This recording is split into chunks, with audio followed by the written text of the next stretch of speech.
Bonjour à toutes et à tous, on continue de faire le point sur l'actualité, tout ce qui se passe près de chez vous en ce mardi 14 août. Et la bonne nouvelle pour la région, c'est le tourisme qui a frôlé l'excellence au mois de juillet.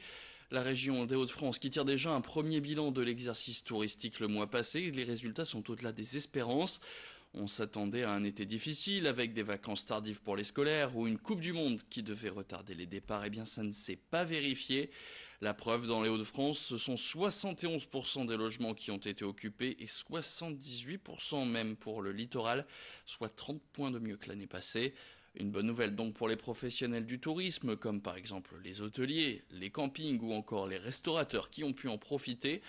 Du côté de la clientèle, elle est à 66% française, venue des Hauts-de-France, de régions parisiennes, de l'Est ou de Normandie et de Bretagne. Les 34% d'étrangers, eux, viennent soit de pays frontaliers comme l'Angleterre ou la Belgique, mais ils viennent parfois de l'autre bout du monde, comme par exemple des touristes chinois, ou encore des Canadiens, Australiens et Néo-Zélandais qui ont été conquis par la région pendant les récentes cérémonies du centenaire de la guerre 14-18. Alors pour parler de ces très bons résultats, nous avions reçu sur ce plateau Frédéric Le Turc, le président du comité régional de tourisme des Hauts-de-France. On l'écoute. On a aussi la chance d'avoir des lieux très fréquentés comme Nausicaa, sa réouverture avec, je dirais, dans un univers complètement transformé, objectif 1 million de visiteurs, Astérix, qui, à l'entrée de la région de France, est aussi un parc d'attractions impressionnant. Pas le seul de la région de France, mais je dirais que ça montre la diversité de ce qui est proposé. Et puis, c'est vrai qu'avec les plages, mais aussi avec les 2 caps, avec les 3 baies, on a la chance d'avoir en fait un littoral extraordinaire. Les 2 caps, lui, a l'habitude de les survoler. Il s'appelle Mathis Ginaud et c'est le portrait de cette édition. Il a pu participer au Tour de France en avion, une course réservée aux jeunes de 18 à 24 ans qui s'appelle le Hop Tour. Ce Calaisien de 18 ans et membre de l'aéroclub du Boulonnais à Saint-Aglever a participé aux 7 étapes qui reliaient Chartres à Aurillac, en passant par Bourges et Pau, soit une trentaine d'heures de vol en tout. Il n'a malheureusement pas pu réussir à finir sur le podium, mais il garde quand même un super souvenir de cette compétition. Marine Kijek l'avait rencontré quelques jours avant son grand départ et avait pu embarquer avec lui lors d'un de ses entraînements. Sous le regard attentif de son instructeur, Mathis fait les dernières vérifications. Décollage immédiat. Décollage en 0,3, vent dans l'axe. Ensuite, on va faire un vol local Cap Blanc-Nez, le long de la côte pour revenir et réintégrer le tour de piste. En bas, un paysage à couper le souffle. Les 2 caps, ces falaises, entre ciel et terre. Un plaisir pour Mathis, qui pilote depuis ses 13 ans. Le pilotage pur, c'est quelque chose d'exceptionnel. Et puis aussi les paysages qu'on a, c'est magnifique. Et ici, on a la chance d'avoir la côte et la mer. Et ensuite, il y a aussi toutes les relations qu'on a avec les autres membres du club, par exemple. C'est vraiment très intéressant. On est entre passionnés et c'est ce qui est génial ici.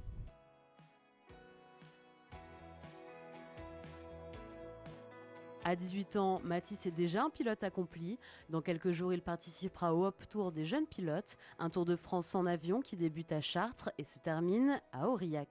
En général, on vole tous les jours, donc après ça va dépendre de la météo. Donc soit on fait les vols de transition entre différentes étapes, ou alors ça va nous arriver de faire des vols en local avec des instructeurs pour justement se perfectionner sur le pilotage. Une qualification qui ne surprend pas son instructeur. C'est un très bon élève et je m'entends très bien avec lui. Il a toujours très bien travaillé. Il a eu son PPL au terme de 45 heures, le minimum requis pour l'obtenir. Et pour moi, il n'y a pas de souci. J'espère d'ailleurs qu'il sera sur le podium à l'arrivée. Mathis s'envolera le 15 juillet à la recherche de nouvelles sensations et de nouveaux paysages. Et puis un autre lieu à visiter dans la région qui organise d'ailleurs un événement demain puisque c'est un jour férié, je vous rappelle, le mercredi 15 août. Direction l'abbaye de Watt, une abbaye médiévale qui abrite une journée enchantée, des lieux classés au patrimoine national depuis 1998. Et la tour, elle, est monument historique depuis le début du XXe siècle.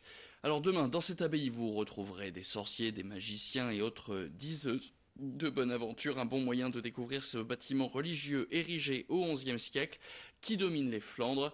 Omar Mustapha a pu rencontrer les membres de l'association Watt en Fête. On les écoute tout de suite. Alors là, ça fait 15 jours que nous sommes sur le terrain. On va monter les tonnelles, aller chercher le matériel, s'installer. Alors, comme il y aurait des choses dans le bar, tout ça, afin de sécuriser, nous faisons le gardiennage. Donc, on arrive 3 jours avant et on repart le lendemain de la fête. En quelque sorte, c'est des belles vacances. En plus, c'est dans un beau site et on dort bien. Ça fait plusieurs années qu'on le fait et c'est vrai c'est l'idéal, c'est un beau site, c'est calme. En gros, on est en ambiance camping.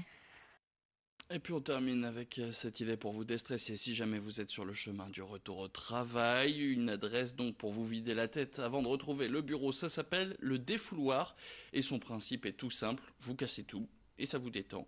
Dans cet endroit, vous choisissez vos armes, au choix une crosse de golf, une batte de baseball ou une masse.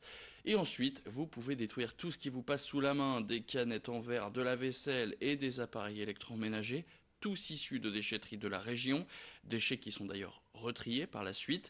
Ça se passe donc rue de Cambrai à Lille. Les séances vont de 10 à 120 € selon la durée et le matériel que vous détruisez. Anaël Calins est le fondateur et le gérant du défouloir à Lille.